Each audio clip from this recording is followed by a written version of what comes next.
TMJ luangkan masa untuk memantau perkembangan terkini kem Harimau Malaya. Kelibat Arif Aiman mula kelihatan di kem latihan. JDT lantik CEO baharu berkelas dunia Luis Garcia. Revolusi Harimau Malaya bermula.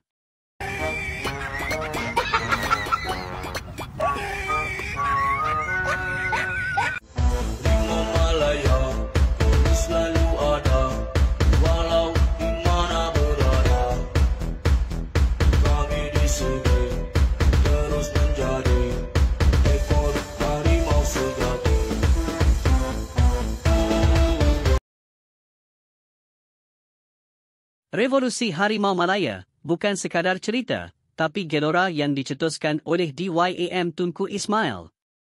Di Stadium Sultan Ibrahim, Johor, di sinilah semuanya bermula.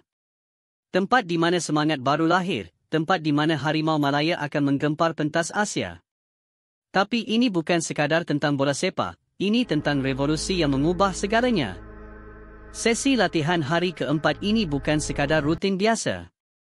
Dua pemain warisan baharu, Hector Hevel dan Gabriel Palmero, terus mencuri tumpuan dengan kemahiran mereka.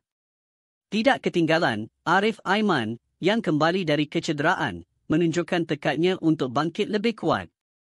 Semangat mereka adalah cerminan kepada misi besar yang menanti, membuka tirai kempen kelayakan Piala Asia dengan kemenangan ke atas Nepal di Stadium Sultan Ibrahim pada 24 Mac nanti. Stadium Sultan Ibrahim, sebuah ikon kebanggaan Johor, akan menjadi medan pertempuran. Di sinilah Harimau Malaya akan menoreh sejarah, di sinilah impian untuk melangkah ke Piala Asia akan bermula. Dan dengan sokongan padu DYAM Tunku Ismail serta rakyat Malaysia, tiada halangan yang terlalu besar untuk diatasi. Sementara itu, di sebalik gelora Harimau Malaya, Johor Darul Tazim JDT juga sedang menulis babak baru. Luis Garcia, bekas pemain legenda Barcelona, Liverpool, dan Atletico Madrid, dilantik sebagai Ketua Pegawai Eksekutif CEO baharu JDT bermula 1 April 2025.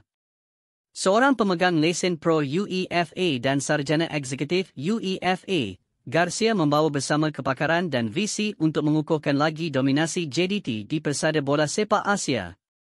Dengan penstrukturan semula yang dilakukan, JDT bukan sekadar sebuah kelab bola sepak, tetapi sebuah empayar yang terus berkembang.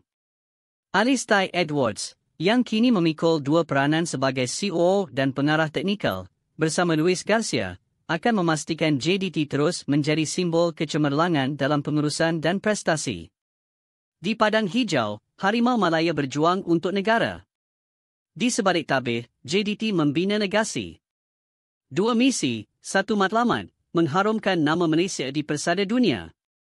Dengan semangat yang membara, sokongan yang padu, dan kepimpinan yang bijaksana, masa depan bola sepak Malaysia semakin cerah. Mari kita satukan suara, mari kita satukan semangat, untuk Harimau Malaya, untuk JDT, untuk Malaysia.